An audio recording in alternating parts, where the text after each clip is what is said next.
is Danielle Bullard. I'm a Senior Ruby Ambassador with Plexus Worldwide, and we are so excited to be with you guys here tonight to answer some of the questions from our Goodbye Bad Carb, Hello Healthy Eating with Plexus. So, Erin, I have some questions of some of the members in our group. But before I get into those questions, I just kind of want to do a recap about what the group is about and what our goal is for the group. A few weeks ago, I made a post on Facebook that you responded to.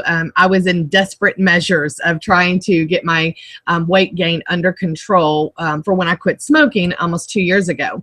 And so you were kind enough to reach out to me and say, hey, I will help you. I'm a nutritionist, certified nutritionist. I'll help you and give you some ideas. So we met up, and that sparked my passion. And I've tried eating healthy in the past. As some of you know my story, I was raised by a single mom. And so my eating habits consisted of peanut butter and jelly and macaroni and cheese, anything that I could cook on my own. And so it wasn't that I wasn't eating healthy because I didn't want to. It was really lack of knowledge. And so when Erin offered, even though I had been offered some help in the past, I wasn't ready for it. And so for whatever reason, God had her come into my life, and I was ready. So really the group was just created for me, another ambassador that was that joined Plexus, but didn't really want to get into the business aspect. She just really wanted to get her life together. So as Erin agreed to do that, we started sharing, and I said, you know, can I add some of my other team members? I've got some people asking questions, and as wonderful and as passionate she is, she said, absolutely. So then we decided to open up to all of Plexus. So I am proud to say that we now have over 700 members in our group. So that's very exciting. And I know, and so many people are losing weight and seeing results, and it's so exciting. And I got to be honest with you and toot my own horn here and tell on myself rather and say that I still haven't gotten it all together. I've been doing really good with my food choices, but I just don't think I'm eating enough. I just really haven't gotten the whole thing together. So congrats to everybody who has. I'm still working on it, but it's a daily progress for me, and I'm going to get there, and I'm so excited about that. So yeah. So Erin, what we're going to do is we're going to cover some questions. We had several questions from some of the team members. And then if there's anything specific you want to elaborate on, I do want to mention too, guys, that in the pinned post of the group, there is a list of videos that Erin has done, 14 or 15 videos she has on her YouTube channel. I strongly encourage you guys. I know it's a lot of videos, but they're all really, really short. I think, Erin, they're like less than 5 minutes a piece. Yeah, and so I encourage you guys. Yeah, exactly. And so they're really easy to watch, and I really encourage you guys to do that, because we're going to answer some questions here tonight, but I will tell you that most of the questions you have are going to be listed in those videos. So please take the time to watch those. She also has a wonderful husband who is a chef, and he has a wonderful blog with lots of recipes, and we're both working on some additional recipes to get together because we want food to be fun and interesting and fuel your body. We simply want you to be healthy. We want you to feel great in addition to using your Plexus products so that you get the most benefit out of your products. Okay, so Erin, the first question that I'm going to read, I didn't print out yet, so I'm going to ask this one first. She says, I've been watching videos by Erin and may have missed. How many carbs is acceptable per meal or looking at a label? What is too many carbs? 5 or less is good. Daily limit to keep. I work out pretty hard, so maybe more than others. And I know you've mentioned, Erin, that this is the question that's really hard to answer unless you're talking to an individual. So why don't you just kind of give a general overview? Because a lot of people want to know this, especially since we're educating them on carbs. Great. I would say that the focus should be on the net carbs, not the total carbs. So to figure out the net carbs, you take the total carbs on the label and you subtract, let's say it says 13 grams. Then you subtract all the fiber. So if that fiber says 10 grams, then that item really only has 3 net carbs. You subtract the fiber and the sugar alcohol, and then you're left with the net carbs. I feel like if you're not in a maintenance mode and you're trying to lose, if you can stick to 40 to 50 grams per day net at the maximum, that's a pretty good amount. You really don't want to go any higher than that. Okay. Someone in maintenance trying to be healthy, I would try to keep it no more than about 60 grams, because the problem is we don't gain weight from protein, from fiber. We gain weight from non-nutritive carbs. Every 4 grams of those net carbs converts to 1 teaspoon of sugar. So I say I don't really have an amount per meal, but if you're breaking it down to around 40 grams a day maximum, I would say no more than 10 grams a day for your 3 meals and maybe 5 grams for your 2 snacks. And then this is a max level. I try to keep mine 30 to 40 net grams. Okay. Now, this is for an average person that's not working out in the gym every single day. I think that that's important that we should point that out. That's for somebody working out maybe 3 times a week, half an hour or so of cardio. If you're doing a serious workout and you're getting an hour of cardio 3, 4, 5 times a week, you can add 15, 20 grams to that. Okay. All right. Awesome. Okay. Next question. Good carbs versus bad carbs, or is there such a thing? This is your favorite topic, so I'm going to let you have this one. There is definitely such a thing. Good carbs. I'm a member of Dr. Robert Lustig's nonprofit, which is called the Institute for Responsible Nutrition. And I love his quote where he says, God created the poison, sugar, and he packaged it with the antidote, fiber.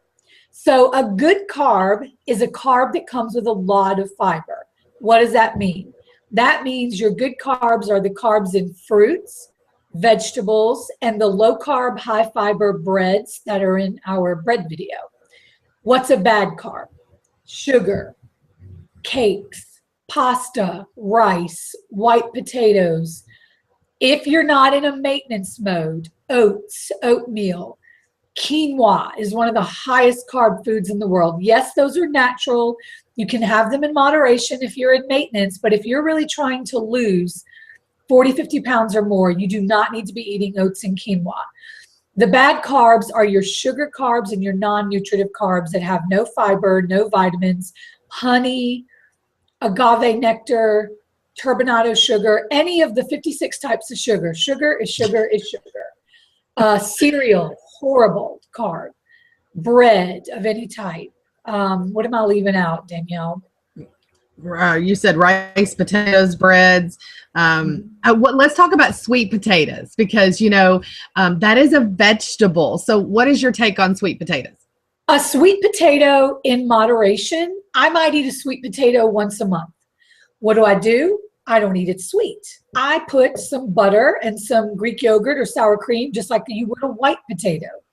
And I eat it like I would a white potato. It's got nutrition in it. It's orange for a reason. That's beta carotene and some nutrients that your body needs. Okay. So again, if you're in maintenance mode, you can eat one every week if you're working out. But if you're trying to lose, the less, the better. I'm never going to tell you on anything, don't ever eat it. I'm all about the real world, and I don't believe in diets. And in the real world, you're not going to say to someone, you will never have sugar again. You will never have a potato. No, but you have to be smart. And if you're using your triplex combo and your block or your booster accelerator, if I eat a sweet potato, I'm for sure going to take a block first. So a sweet potato every now and then is fine. More often if you're in maintenance than if you're trying to lose. Okay. One question that I have before we go any further, especially since we're talking specifically about carbs, because I'm a carb addict. My name is Danielle Bullard. I'm a carb addict. Most of us are. And I didn't realize how damaging carbs and sugars were to my life. As a matter of fact, I got to be honest with you, I didn't really change my diet or do any exercise when I first started Plexus. And I had amazing results. Now it was slow. I say amazing, but 60 pounds over 2 years is pretty good. It was very, steady and consistent. However, I stopped using Plexus as a tool and started using it as a crutch, which is something nobody wants to do. And I let go of my portion control. I didn't even think about eating carbs anymore, to where before I was at least conscious about it. So for someone like me who has totally done a 360, is it common for my weight my body to be in shock right now. And you and I have talked privately, and I know there's some things that I still need to work on, and I need to incorporate exercise, but I feel like my body is just like, what are you doing? Like, I don't feel bad. I'm a little bit tired sometimes just in the last few days, but I literally am not having sugar. I mean, like, I'm not having any sugar unless it's natural. So is there some type of transition period for the body? Have you? Yes. Here's something that's really important to remember. And there are many, many clinical studies that will show you sugar is 10 times more addictive than heroin or cocaine. So think about the withdrawals someone has when they're coming off of cocaine or heroin use. Right. Sugar is getting added to our diet starting in our baby formula all the way up to, if I challenged you right now to go to your pantry and pull out a processed boxed food that had no added sugar, you probably couldn't do that. Mm-mm. So think about the withdrawals and it's like a detox. It's like withdrawal symptoms. For the first couple of weeks, depending on how addicted you are, you can have headaches, you can have nausea. It's hard. And there are people who can't handle it and they have to step down gradually, just like a drug addict would. So sugar is killing us. I mean, it is a poison. It is, most importantly, it's the added sugars, the fructose that's added to things. Glucose your body needs for brain function, and the carbs you get from your fruits and vegetables and things like that, they're going to convert over. But all this added sugar that's in everything from baby formula to rice-a-roni to peanut butter, everything has sugar added to it, literally. Yeah, I was rather shocked to see that my favorite pasta, spaghetti noodles, and everything else in my cabinet had 41 grams of carb per serving. Like, so, okay. I thought that was the devil. So here's something to think about. 40 grams of carbs converts to 10 teaspoons of sugar. Would you sit there with a spoon and eat 10 teaspoons of sugar? No. Never. But if you eat that pasta dish, it's the same thing. And people don't realize that. And the sugar is very hidden. Danielle put a graphic in the group that shows the 56 different names for sugar. People don't know that maltodextrin and some of these crazy things are just sugar. Many products, you'll find 4 and 5 different ones. And the closer an item is to the front of the ingredients, they're listed in order of the percentage.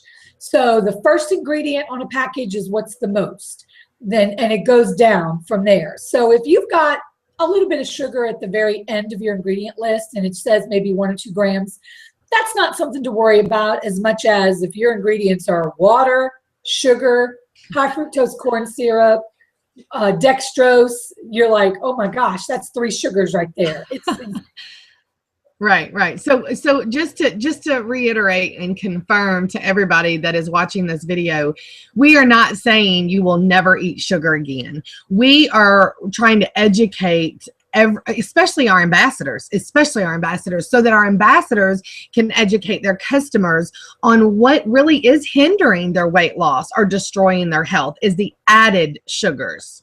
And I will tell you, there are some people who are just blessed with a crazy metabolism. And there are people who started Plexus. For example, I have a girl on my team, and when she started, she was a size 8 and needed to lose about 20 pounds. She's lost down to a size 2. So for her, every now and then, I'm telling on her, she's going to know who I'm talking about. She loves a grilled cheese sandwich. Couple times a week, she eats a grilled cheese sandwich. But guess what? She's a size 2. It's not going to hurt her. But for the average person who uses our products, they have at least 40, 50 pounds to lose. So there's a big difference. If you're looking at someone who's already thin and they're just trying to tone up, there's a very big difference in what they can get away with. And someone like me, I've lost 60 pounds on the products. I had a lot to lose. So everything in moderation, but what is your definition of moderation? To me, moderation means I might eat sugar or a piece of cake 4 times a year at a birthday party for my kids, and I don't even eat a whole piece. Whereas moderation to you might mean, well, I'm only going to have cookies twice a week. That's going to hinder you. So I don't believe in extremes. I don't believe in taking anything totally out of your diet.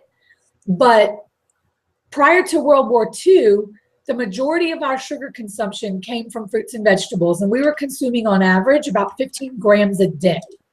Now the average American gets only a third, not even a third of their sugar calories from fruits and vegetables, and the average person consumes over 75 grams a day.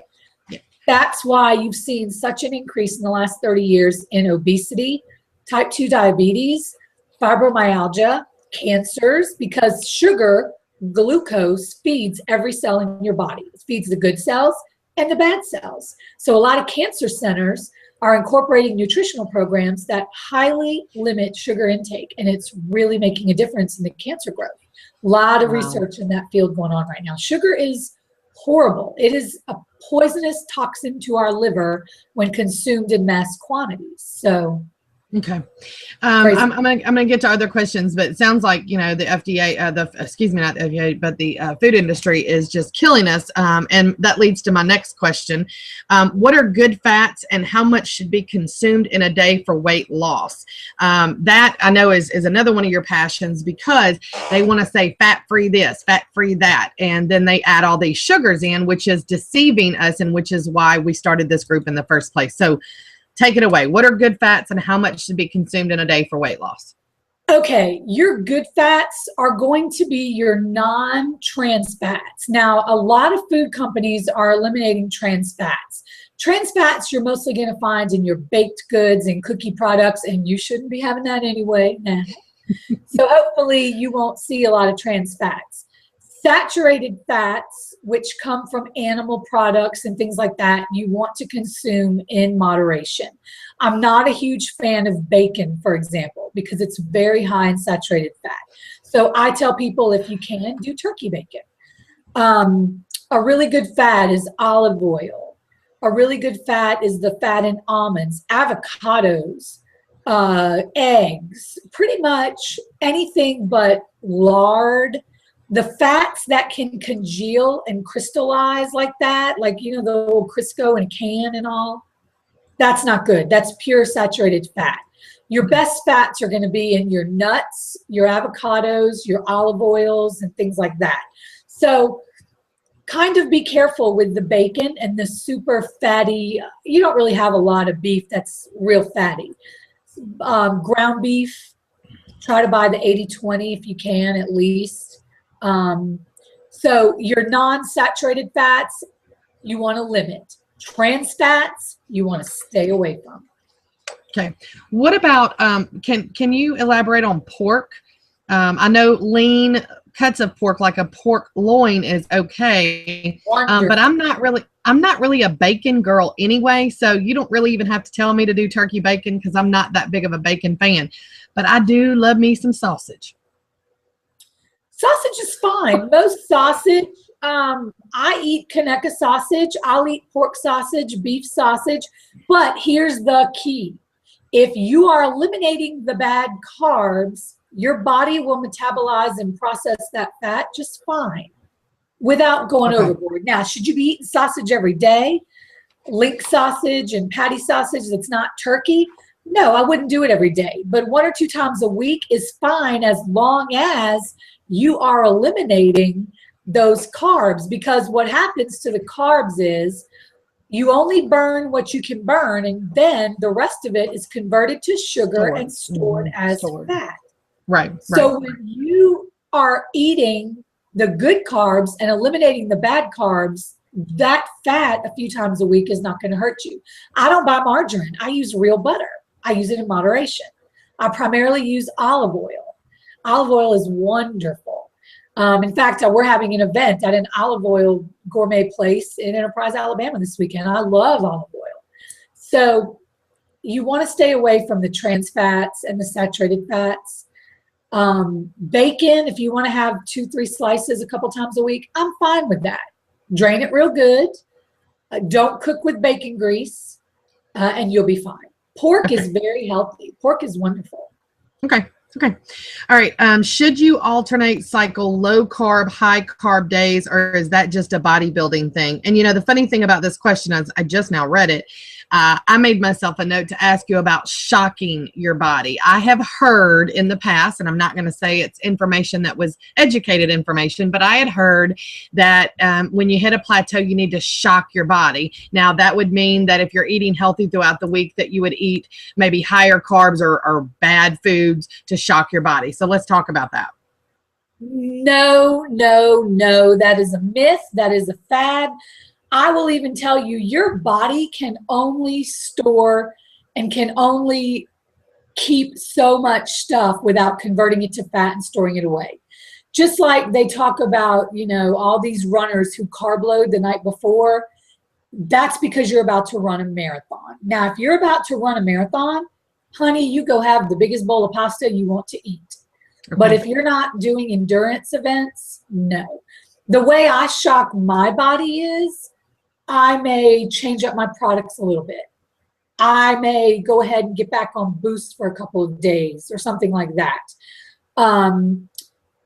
I think we are going to have enough days where we might cheat a little bit. For example, a couple of weeks ago, we went to the movies. I had popcorn, and I know corn is pure sugar, but I wanted some popcorn, and I had it. Did it hurt me? No, because that was one time in 5 months that I had popcorn. That's enough of a shock to your body, because I don't believe in extremes. And I think we're going to cheat a little bit every now and then, enough to keep our body in shock, if you want to call it that. But there's really no scientific evidence to prove that that even works. Okay. The next question is, are there any additional supplements that should be used or that you recommend other than what's in Plexus for the weight loss journey? For weight loss, no. I do recommend getting a lot of fiber. I think we really have suffered in America when we began processing food. Processed food cannot have a lot of fiber in it. Why? Because fiber is very natural and it reduces the shelf life of something. So boxed processed foods need a long shelf life, so they remove a lot of the fiber. So I always keep a box of ground flaxseed. I'll throw that into my salads, into soups, almost anything, to give me extra fiber. If you're not getting 30 to 40 grams of fiber a day, you're going to have a problem. You really need that. So as far as supplements, if you have a dietary need, for example, someone who's had weight loss surgery, they tend to be deficient in iron and calcium. So you would want to take your iron supplement if your doctor prescribes it. Do not just go out and start taking iron unless you're told by a doctor to do it, because you can overdose on that and it can be dangerous. But if you're told that you have a deficiency in a certain vitamin, the only things I can think of that you don't get in our X Factor would be calcium and iron. I don't even need my B12 shots anymore since I'm on X Factor. But for weight loss, no. A supplement, no. Just make sure you're getting enough fiber and add a little flaxseed if you need more fiber. Okay, awesome. Could I eat fruit if I wash them thoroughly before eating them? You need to be eating fruit every day. Fruit is something God made for us to eat. It is wonderful. It is good for your body. It is full of wonderful things. And this is part of why we tend to get addicted to sugar and carbs, which is the same thing as sugar. We are genetically processed to like and enjoy the sweet flavor, but we should be getting that fulfillment from fruit, sweet fruit. Berries are wonderful. If you're concerned about the pesticides on fruit, and that's what that question's about, you can buy those, I don't know the brand, but it's like a wash, and you spray the fruit, you rinse it, you wash it. So absolutely eat fruit. I can't stand extreme diets where they tell you no fruit, like go so low carb that you don't even eat fruit. That's ridiculous. Fruit is fantastic for you. So if you're not eating fruit every day, you need to. Okay, awesome. All right. Next question. I noticed different posts saying, oh, well, we already covered this, saying to eat turkey bacon. I don't like turkey bacon. Can I use regular bacon or something else? We've kind of already covered that because you said a couple of times a week is fine. Let's just not eat 4 or 5 slices a day, every day, greasy, not drained, right? Is that pretty safe to say? Do bacon in moderation and you're fine. Okay. Good snack suggestions for kids when they come home from school, particularly a boy age 10 going through a growth spurt who doesn't always want fruits and veggies. Okay, I have a 3-year-old granddaughter. She loves hummus. She loves hummus with apple sticks, hummus with carrots, carrots and ranch dressing. She likes all kinds of fruits. But if you want something that's not fruit, if you can have this in your house and not be tempted, a good snack for a 10-year-old boy, if he's active, he's going to burn the carbs, would be like the little peanut butter crackers they make. They come like 6 or 7 or 6 or 8 in a pack. Lance's peanut butter crackers. Cheese. You can take cheese and pepperoni slices. You can make them. You can cut up the low carb tortillas and bake and make chips. You can season them and flavor them and make like Dorito type chips. Non-fruits and veggies. You can make popsicles. You can freeze the Mio in a popsicle maker, like one of the waters with the water enhancers, and make homemade popsicles. You can do hummus. You just don't want to do things that are highly processed and high in sugar and carbs. My granddaughter loves peanut butter apples. I mean, you could do peanut butter on crackers, something like that. If the child's active, those carbs aren't going to hurt them. One of my daughter's favorite treats that they learned in school was ants on a log. And that would be celery, peanut butter, and raisins going across the top. And kids absolutely think it's fun. It's cute. It's cool for boys.